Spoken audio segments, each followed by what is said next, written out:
திரு செந்தில்வேல், ஒரு கலெக்டிவா எல்லாரும் வந்து உங்க டேபிள் இப்படி வச்சிருக்காங்க. ஒன்னு ஸ்ட்ராட்டஜி மிஸ்டேக்கு, இல்ல ஆன்டி இன்கம்பன்சி எல்லாம் பெருசா இல்ல, ஆனா மாற்றம்னு ஒண்ணு தேவைப்பட்டிருக்கு மக்களுக்கு. இந்த மாதிரி நிறைய ஆப்ஷன்ஸ் வந்திருக்கு. உங்களுக்கு நீங்க க்ளோஸா பார்த்தவங்க அப்படின்ற அடிப்படையில எது மேஜரான ரீசன்? பல்வேறு காரணிகள் இருக்கிறது. திமுக பக்கம் இருக்கக்கூடிய சிக்கல்களையும் நான் எடுக்கிறேன்.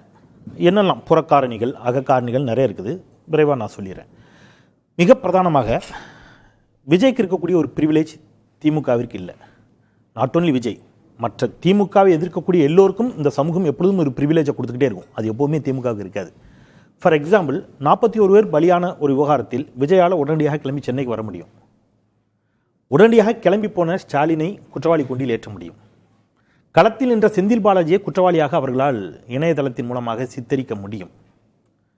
அது உண்மைன்னு நம்புற இடத்துல தான் சொசைட்டி இருக்குது. அங்கே இறந்து கிடந்த குழந்தைகளை பார்த்து கண்ணீர் விட்ட அன்பில் மகேஷின் கண்ணீரை கேலி செய்ய முடியும். அதை தட்டி கேட்க வேண்டிய நடுநிலையாளர்கள், அறிவுஜீவிகள் அதை கடந்து போவார்கள். இது எல்லாமே விஜய்க்கு இருந்த ப்ரிவிலேஜ். அது எப்பவுமே திமுகவுக்கு இருக்காது. இப்போ வரைக்கும் அந்த ப்ரிவிலேஜ் இருக்கு பாருங்களேன். ஒரு 10 வயது குழந்தைய இன்னைக்கு, ஆனா நம்ம எதை பேசிட்டு இருக்கிறோம்? திமுக தோல்வி. இல்ல நான் உங்களை சொல்லல, சாரி. இல்ல செய்திகள்ல I don't mean like that. நான் நேர்பட பேச சொல்ல, நேர்பட பேச எல்லா காலங்களிலும் அதை விவாதித்திருக்கிறது. எனக்கு அதன் மீது ஒரு பெருத்த மதிப்பு உண்டு. அதல்ல நான் சொல்றது, சமூகத்தை சொல்றேன். பொதுவெளி சமூகம் எதை குறித்து விவாதிக்க வேண்டும் அப்படிங்க. இப்போ இங்க இந்த அரங்கில் வைத்த தோழர்களுடைய வாதங்களில் கூட பாருங்க, நான் அதில் உடன்படுறேன் ஒரு இடத்துல. ஆனால் மற்றவர்கள் அதில் உடன்படுகிறார்களா? ஃபார் எக்ஸாம்பிள், இந்த சட்டம் ஒழுங்கு பிரச்சனை, இப்போ 10 நாள் நடக்கிற சட்டம் ஒழுங்கு பிரச்சனை, அதுக்கு வந்து யாரையும் தனிப்பட்ட முறையில் குறை சொல்ல முடியாது. சமூகம் பொறுப்பேற்க வேண்டும் அப்படிங்கிற வாதத்தை தோழர் ரகு அவர்களும் இதயா அவர்களும் வைத்தார்கள். திமுக ஆட்சி காலத்தில் சமூகம் பொறுப்பேற்க வேண்டாம், திமுக தான் பொறுப்பேற்கணும். இல்ல நான் இவங்கள சொல்லல, விஜய திமுக தான் பொறுப்பேற்கணும். இதே அரங்கில் 4 நேரி படுகொலைகள் குறித்து நானும் அந்த விவாதத்தில் கலந்து கொண்டேன். நான் அரசை, சட்டம் ஒழுங்கு சார்ந்து அரசை கண்டித்து விட்டு சாதிய மோதல்களுக்கு சமூக மாற்றம் தேவை என்று சொன்னதற்கே பல பேருக்கும் வந்துடுச்சு. அதெல்லாம் சொல்லாத, திமுக மட்டும் சொல்லுனாங்க. ஆனால் இன்னைக்கு நம்ம வந்து ஒரு 10 வயது சிறுமி வந்து படுகொலை செய்யப்பட்டதற்கு அரசை மட்டும் குறை சொல்ல முடியாதுங்கன்னு சொல்ற ப்ரிவிலேஜ் இருக்குல்ல, இது எல்லாமே விஜயனுடைய. நம்ம அரசையும் பேச வேண்டியது இருக்கு, சமுதாயத்தையும் பேச வேண்டியது இருக்கு. ஆனா பட் திமுக அப்படி பேச மாட்டாங்க. திமுக மட்டும் தான் பேசப்பட்டுச்சு. இருக்கட்டும், அதை தாண்டி வரேன். சரி, அப்போ இல்ல நான் இப்படி வரேன். நீங்க சொல்றதுக்கு முன்னாடி இப்ப விஜய்க்கு அப்படி ஒரு ப்ரிவிலேஜ் இருக்கு அப்படின்னு இருந்தா, விஜய்க்கு மட்டும் இல்லங்க, திமுக எதிர்ப்பாளர்கள் எல்லாருக்கும் ப்ரிவிலேஜ் உண்டு. Not only Vijay. அது கடந்த காலத்துல எம்ஜிஆருக்கு இருந்துச்சு, மேடம் ஜெயலலிதா அவர்களுக்கு இருந்துச்சு, எல்லாருக்குமே இருந்துச்சு. இருக்கட்டும். இப்போ தோழர் ரகு சொன்ன சில காரணிகள் அதில் நியாயமான காரணிகள், அதில் மாற்றுக்கருத்தில். இப்போ ஃபார் எக்ஸாம்பிள், தலித் சமூகத்தினுடைய வாக்குகளை பெறுவதில், அது மாதிரி மைனாரிட்டிஸுடைய வாக்குகளை பெறுவதில் திமுக கோட்டை விட்ட தவறிய இடங்களை சுட்டி காட்டினார். மாவட்ட செயலாளர்கள் அதிகாரங்களை பகிர்ந்து கொடுத்தல் என்ற தோழர் ரகு அவர்களுடைய கருத்தில் முழுமையாக நான் உடன்படுறேன். அதில் எனக்கு மாற்றுக்கருத்தில். ஆனால் நீங்கள் இப்படி யோசிச்சு பாருங்க, இதெல்லாம் வந்து தாவேக்கால பார்த்துட்டாங்க. தாவேக்கால இருக்குதுன்னு நினச்சி தான் தாவேக்கா ஆதரிச்சாங்களா?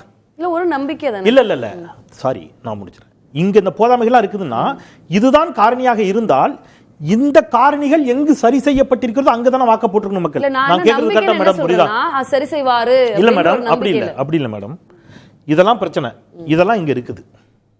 அப்படி ஓட்டு போடல. வேட்பாளர் யாருன்னே தெரியாது, வேட்பாளர் பேர் தெரியாது, ஆனா பொண்ணா தெரியாது. யாராவது ஒரு 10 மாவட்ட செயலாளர்கள் பேரை சொல்ல, 5 மாவட்ட செயலாளர்கள் பேரை இந்த அரங்கில் யாரையா சொல்ல சொல்லுங்க. தாவேகா மாவட்ட செயலாளர்கள் பேரை. எத்தனை தலித் மாவட்ட செயலாளர்கள் தாவேகாவில் இருக்கிறார்கள்? தெரியாது. அப்போ ஒரு நிமிஷம் நான் முடிச்சிடறேன். 26 தலித் வேட்பாளர்களை பொது தொகுதியில் நிறுத்தியதாக ஒரு ஃபேக் நரேட்டிவ் செட் பண்ணியதை ஒரு முன்னணி ஆங்கில ஊடகம் கிழிச்சு எடுத்தாங்க. அப்ப நரேட்டிவ் இது எல்லாமே இங்க செட் பண்ணப்படும். இது எல்லாமே விஜய்க்கு கை கொடுத்தது. சமூக வலைதளங்கள்ல உலவுறதுக்கு நம்ம சமூக வலைதளங்கள்ல அதுதான் எலெக்ஷனை தீர்மானிச்சது. அதுதான் எலெக்ஷனை நான் என்ன கேக்குறேன், நீங்க ஒரே இல்ல பெண், இப்ப நான் இப்படி வரேன், நீங்க பல்வேறு திட்டங்களை போட்டாங்க. குறிப்பா பெண்கள், தலித்துகள், சிறுபான்மையினர், இதை எடுத்துக்கலாம். அதுக்கு முன்னாடி நான் திமுக சொல்லிட்டே வரேன். திமுக செஞ்ச சிக்கலை நான் சொல்றேன், அகத்தில் சொல்லிட்டு கூட நான் புறத்துக்கு வரேன். திமுக ஒரு சிக்கல் நடந்துச்சு. என்னன்னு கேட்டீங்கன்னா, முதல்ல இது ஒரு பெரிய ஆன்டி இன்கம்பன்சியா? அப்படி இல்லை. 96 91 முதல் 96 வரையிலான அம்மையார் ஜெயலலிதா அவர்கள் ஆட்சிக்கு எதிராக வீசியது பெரிய ஆன்டி இன்கம்பன்சி. மேடமே தோத்தாங்க. 2006 முதல் 2011 திமுக ஆட்சிக்கு எதிராக இருந்தது பெரிய ஆன்டி இன்கம்பன்சி. அதனால தான் எதிர்க்கட்சி அந்தஸ்தையே திமுக இழந்தது. ரைட். ஆனால் இந்த முறை அப்படியான ஆன்டி இன்கம்பன்சி இல்ல. இது ஒரு குழப்பமான வித்தியாசமான தேர்தல். தலைவர் தோற்று போகிற ஒரு தேர்தலில் அந்த கட்சி மொத்தமா வாஷ் அவுட் ஆயிருக்கணும். ஆனா கூட்டணியா 73 இடங்கள் வர்றாங்க. அப்போ இது ஒரு மாதிரி ஒரு குழப்பத்தில் இருந்தாங்க. மக்களுமே வேண்டாம் என்று நினைத்து திமுகவை புறக்கணிக்கல. விஜய் அவர்களின் மீதான ஒரு திரை கவர்ச்சி, இவங்க சொல்ற மாதிரி ஒரு மாற்று, இவங்களும் நல்லா தான் பண்ணாங்க, அவருக்கு ஒரு வாய்ப்பு கொடுப்போமே, இந்த மாதிரியான ஒரு சில சலிப்பு அதெல்லாம் இருந்துச்சு. ரைட். இப்போ இது ஒரு காரணம். அதுல திமுக எங்க தப்பு, திமுகவில் இருந்த தப்புன்னு நான் சொல்றது, 2006 முதல் 2011 வரையில திமுக ரவுடி கட்சி, அராஜகம் பண்ணிட்டாங்க, திமுக கவுன்சிலர்கள் அராஜகம், இது போன்ற ஒரு பெயரை அந்த கட்சியின் மீது இங்க தொடர்ச்சியாக வைக்கப்பட்ட விமர்சனங்கள் இருக்குல்ல, அந்த விமர்சனங்கள் இந்த முறை வந்துவிடக்கூடாதுன்னு ரொம்ப கான்சியஸா திமுக தலைமை ஒன்று பண்ணுச்சு. கட்சிக்காரர்களை போலீஸ் ஸ்டேஷன் பக்கம் கூட போகக்கூடாதுன்னாங்க. கட்சிக்காரர்கள் எந்த வார்த்தையும் தலையிடக்கூடாது. நீங்க செக்ரட்டரியேட் போனீங்கன்னா கட்சி கரவெட்டி கட்டணங்களை கூட பார்க்க முடியாது. ஏன்னா கட்சியினரால எந்த இடத்துலையும் கெட்ட பேர் வந்துடக்கூடாதுங்கிற ஒரு கான்சியஸ் இருந்துச்சு இல்லையா? அந்த கான்சியஸ் என்ன ஆயிடுச்சுன்னு கேட்டீங்கன்னா, கட்சியினரே பல இடத்துல என்ன செஞ்சுட்டாங்க, சோர்வை தந்துச்சு கட்சியினருக்கு. எங்களுக்கு அப்போ இப்ப கட்சியினரை ஏன் திமுக அப்படி வச்சது, மக்கள் நலனுக்காக. அப்போ மக்களும் ஓட்டு போடல, கட்சிக்காரனும் சோர்ந்து போயிடலாம். அரசு ஊழியர்களுக்கு வர்றேன். காலை உணவு திட்டம், அரசு ஊழியர்கள் காலையிலே அங்க பள்ளிக்கூடம் போக இருந்துச்சு. சரிங்களா? பரீட்சை முடிஞ்சிச்சுன்னா, எக்ஸாம் முடிஞ்சிருச்சுன்னா வீடு வீடா போய் அந்த மாணவனை கொண்டு உயர்வுக்கு படிங்கிற திட்டத்தின் கீழ் சேர்க்க வேண்டி இருந்துச்சு. சரிங்களா? உங்களுடன் ஸ்டாலின் போட்டு சனிக்கிழமை எல்லாம் அலுவலர்கள், அரசு அலுவலர்களை, வருவாய்த்துறை அலுவலர்களை போய் பட்டாசு இட்டாவெல்லாம் ஸ்பாட்லேயே கொடுக்க வச்சார். அப்போ அரசு ஊழியர்களை நான் எல்லாரையும் பொதுமைப்படுத்தல, சிலரை சொல்றேன். அரசு ஊழியர்கள் என்ன நினைக்கிறாங்க, எங்களுக்கு அதீத பணிச்சுமை இருக்குது இந்த அரசுல நினைக்கிறாங்க. அந்த அதீத பணிச்சுமை அரசு கொடுத்தது காரணம் மக்களுக்காக. அந்த மக்களும் பக்கம் நிக்கல, அரசு ஊழியர்களையும் ஒரு சிலர் நிக்கல. ஒபினியன் மேக்கிங் தான், எல்லாமே ஒபினியனா ஆச்சு. ரைட். இது ஒரு பக்கம். இது எல்லாத்த விட மிக மிக முக்கியமான நுட்பமான காரணத்தை சொல்றேன். தலித்துகள், மைனாரிட்டிகள், பெண்கள் வர பெண்களுக்கு இவ்வளவு திட்டங்கள் போடப்பட்டுச்சுல்ல, இந்த திட்டங்களால் பலன் பெற்றவர்கள் திமுகவிற்கு வாக்களிக்காத போது ஒரு குற்ற உணர்ச்சி அவங்களுக்கு வரும் இயல்பா. யாரா இருந்தாலும், நானா இருந்தாலும் இப்போ ஒரு பலன் பெற்றிருக்கிறேன், யாரோ ஒருத்தர் எனக்கு ஒரு உதவி செஞ்சுட்டாரு, அவருக்கு எதிராக நான் ஒரு முடிவு எடுக்கணும் போது ஒரு குற்ற உணர்ச்சி வரும் இல்லையா? அப்போ திமுகவுக்கு வாக்களிக்க வேண்டாம் என்ற அந்த உணர்வு அவர்களுக்கு வரணும்னா முதல்ல அந்த குற்ற உணர்விலிருந்து அவர்கள் விடுபடணும். இல்ல அப்படி நம்ம குற்ற உணர்வுங்கிற வார்த்தையை சொல்றேன். இல்ல அது வேற, நான் அந்த வார்த்தை தப்பா இருந்துச்சுன்னா வேற வார்த்தையை போட்டுக்கிறேன். இல்ல மேடம், நான் முடிச்சிடுறேன். வாக்களிப்பவர்கள் தானே, அது அவங்க உரிமை தான் மேடம். நான் சொல்றது அந்த வார்த்தை எனக்கு பயன்படுத்துறது இல்ல, நீங்க வேற வார்த்தையை கூட பொருத்தமா பயன்படுத்து. நான் சொல்றது மேடம், ஒரு ஓகே, திமுகவில் நான் இவ்வளவு பெனிஃபிட் அடைஞ்சிருக்கிறேன், ஆனால் நான் திமுக ஓட்டு போட மாட்டேங்கிற ஒரு இடத்துக்கு ஒருத்தர் நகர்வதற்கு, ஒரு வாக்காளர் நகரணும் இல்லையா? அந்த நகர்தலுக்கு அவருக்கு சில காரணங்கள் தேவைப்பட்டுச்சு. அது என்னன்னு கேட்டீங்கன்னா, இந்த திட்டங்கள், இவ்வளவு திட்டங்கள், ஃபார் எக்ஸாம்பிள் நான் முதல்வன், தமிழ் புதல்வன், புதுமை பெண், மகளிர் விடியல் பயணம், இந்த திட்டங்கள் வெறும் அரசியல் நீக்கம் செய்யப்பட்ட வெறும் கவர்ச்சி திட்டங்களாக மட்டுமே அவர்களிடம் போய் சேர்ந்தன. இந்த திட்டங்களினுடைய தொலைநோக்கு பார்வையும் இந்த திட்டங்கள் தரக்கூடிய பயன்களும் அவர்களுக்கு புரிய வைக்கப்பட்டதா, அந்த இடத்தில் திமுக அதை செய்ததா அப்படிங்கிற கேள்வி தவறிடுச்சு. அதனால என்ன ஆயிடுச்சுன்னு கேட்டீங்கன்னா, உங்க காசுல என்ன கொடுக்குறாங்க, 1000 ரூபாய் கொடுக்கறது ஏன் தெரியுமா அப்படின்னு சொல்லும் போது அவங்க ஆமாதானேங்கிற மனநிலைக்கு போயிட்டாங்க. அவர் என்ன 1000 ரூபாய் தர, நான் 2500 ரூபாய் தாரேன்னு சொல்லிக்கிற பொழுது மக்களுக்கு இந்த நலத்திட்டங்கள் நலத்திட்டங்களை தாண்டி திமுக வாக்களிக்க வேண்டாம், இன்னொருத்தருக்கு வாக்களிக்கலாங்கிற எண்ணத்தை அவர்களுக்கு அது உருவாக்கிச்சு. அடுத்து எனக்கு 2 இடத்துலயும் அதே நலத்திட்டம் கிடைக்குது, இல்ல கிடைக்கல, ஒண்ணு இன்னும் கிடைக்கல, இன்னும் வாக்குறுதியா தான் இருக்குது, நம்பிக்கை வந்துச்சு. ஆனா அது என்னன்னா, இங்க வாங்கி இருக்கிறோம், இவ்வளவு பெனிஃபிட்ஸ் இருக்குது, ஆனாலும் போனதுக்கு காரணம் அது வெறும் கவர்ச்சி திட்டங்களா பண்ணும். அடுத்த தலித்துகள் விவகாரம் ரொம்ப ரொம்ப முக்கியமான விஷயம். இப்ப நீங்க பிரதானமா எடுத்துக்கங்க வேங்கை வயல் விவகாரம்.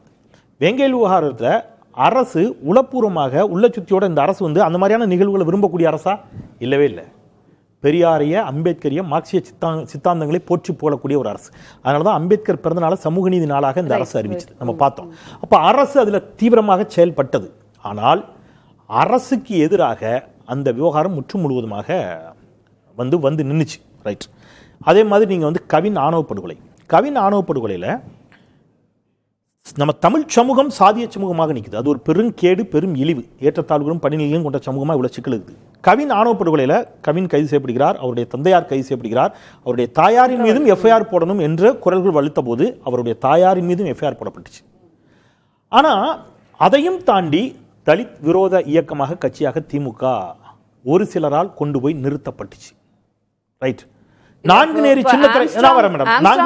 எல்லாம் திருமா மாதிரி தலைவர்களே பேசுறாங்க, செல்வப்பிரந்தை மாதிரி தலைவர்களே எதிராக பேசும்போது அதுதான் சொல்றேன். இப்ப நீங்க ஆம்ஸ்ட்ராங் கொலை அது இன்னொரு நாள் நம்ம இல்ல, நம்ம இப்படி நான் ரொம்ப- நான் இல்ல ரொம்ப சின்ன ஒவ்வொண்ணா போக நான் அப்படி வேணாம். பேசல மேடம். பிராக்டிகல் நம்ம சின்னத்துறை விவகாரத்தை எடுத்துங்க. நான் ஏன்னா தலித்துகள் விவகாரத்துல 3 தான் மேடம் பிரதானமாக முன்வைக்கப்பட்டுச்சு. ஒன்னு வேங்கவேல், சரி. இன்னொன்னு கவின் ஆணவ படுகொலை, இன்னொன்னு நான்குநேரி சின்னத்துறை தாக்கப்பட்ட விவகாரத்துல உடனடியாக களத்திற்கு உதயநிதி ஸ்டாலின் இருந்து எல்லாரும் நேர்ல போனாங்க.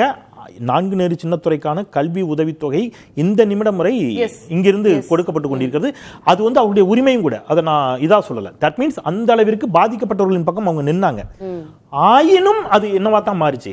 அப்ப அங்க வேற ஏன் ஒர்க் அவுட் ஆகல? ஏன்னா அதை திட்டமிட்டு திமுகவினுடைய வாக்கு வங்கியாக இருக்கக்கூடிய தலித்துகள், சிறுபான்மையினர், பெண்கள் வாக்குகளை உடைக்க வேண்டும் என்ற நோக்கத்தில் ஒரு பெரும் திட்டம் தீட்டப்பட்டு அதற்கு ஒரு பெரும் செலவு செய்யப்பட்டு சில வேலைகள் செய்யப்பட்டன. நான் திருப்பி சொல்றேன், இந்த கிரைம்ஸே நடக்கலையான்னு நான் சொல்ல வரேன். இந்த கிரைம்ஸ் நடந்துச்சு.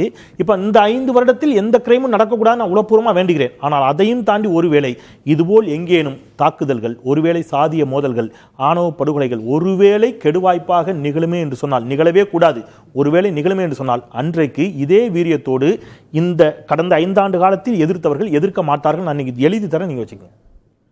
ஏன்னா அவர்களுடைய நோக்கம் என்பது இந்த அநீதியை எதிர்ப்பது மட்டும் நோக்கமாக இருந்தவர்கள் இருக்கிறார்கள். அதை நான் பாராட்டுறேன், சல்யூட். அந்த அநீதியை எதிர்ப்பதை தாண்டி அதை திமுக அரசுக்கு எதிராக கொண்டு போய் நிறுத்த வேண்டும் என்ற இடத்துல ரொம்ப கவனமா செயல்படுறாங்க. நான் இப்படி சொல்றேன், திமுக இருந்து கொஞ்சம் வாக்கு, திமுக எதிர் வாக்குகள் மொத்தமா கன்சாலிடேட் ஆகி விஜய்க்கு போயிடுச்சு. அதை கணிக்க தவறி இருக்கிறாங்க. புரியல. திமுக எதிர்வாக்குகள் அப்படின்றது மொத்தமா கன்சாலிடேட் ஆகி விஜய்க்கு போயிருக்கு. அதை இவங்க கணிக்க தவறி. இல்ல அப்படி மட்டும் திமுகவில் இருக்கக்கூடிய வாக்குகளே சிதறடிக்கப்பட்டன. அதுக்கு அடுத்த பிரதான பிரச்சனை கூட்டணி. சுருக்கமா அடுத்த பிரதான பிரச்சனை கூட்டணி. 2019 இருந்து ரொம்ப வலிமையாக இருந்த ஒரு கூட்டணி தேர்தலுக்கு முன்பாகவே அந்த கூட்டணியை பற்றிய கருத்துருவாக்கத்தில் சிதைவை ஏற்படுத்தினார்கள். பிரவீன் சக்கரவர்த்தி அவருடைய கருத்து, மாணிக்கம் தாகூர் அவருடைய கருத்து, காங்கிரஸ் தான். எஸ், அதுதான் கூட்டணிக்குள்ள அது ஒரு சலசலப்பை ஏற்படுத்தும் போது கூட்டணியை பற்றிய ஒரு நம்பகத்தன்மை அங்கே சிதைக்கப்பட்டது. ஆனாலும் திமுக கடைசி வரைக்கும் அவங்கள வச்சிட்டாங்க. நீங்க திமுக கூட்டணியில் இருக்கக்கூடிய இன்ன பிற தோழமை கட்சிகளைச் சேர்ந்த பல்வேறு நிர்வாகிகளும் செயல்பாட்டாளர்களும் கூட வெளிப்படையாக ஊடகங்களில், யூடியூப்களில் திமுகவிற்கு எதிராக கடும் சொற்களை பயன்படுத்தி விமர்சிக்க தொடங்கினாங்க. இது எல்லாமே என்ன ஆயிடுச்சுன்னு கேட்டீங்கன்னா, ஒரு ஸ்ட்ராங்கான ஒரு இமேஜ் இருக்குல்ல, அது கலகலத்துச்சு. இப்படி திமுகவிற்குள்ளும் சில காரணிகள் இருக்கிறது, திமுகவிற்கு வெளியிலும் சில காரணிகள் இருக்கிறது, சமூக காரணிகள். இது எல்லாவற்றையும் தாண்டி விஜய்க்கு இருக்கக்கூடிய பிரிவிலேஜ். ஒரு வார்த்தை, இதே இடத்துல ஸ்டாலின் அவர்கள் இன்றைக்கு முதலமைச்சராக இருந்திருந்தால் இப்படி ஒரு குழந்தை இன்றைக்கு கொடூரமாக பாலியல் வன்கொடுமை செய்யப்பட்டு கொலை செய்யப்பட்டிருக்கிறார்களா, ஸ்டாலின் ஏன் களத்துக்கு போகலன்னு ஒட்டுமொத்த தமிழ்நாடு கேட்டிருக்கோம். விஜய் ஏன் பத்திரிகையாளர்களை சந்தித்து பேசலன்னு கூட யாரும் கேட்கல. பாத்தீங்களா, இந்த பிரிவிலேஜ் விஜய்க்கு இருக்கிறது.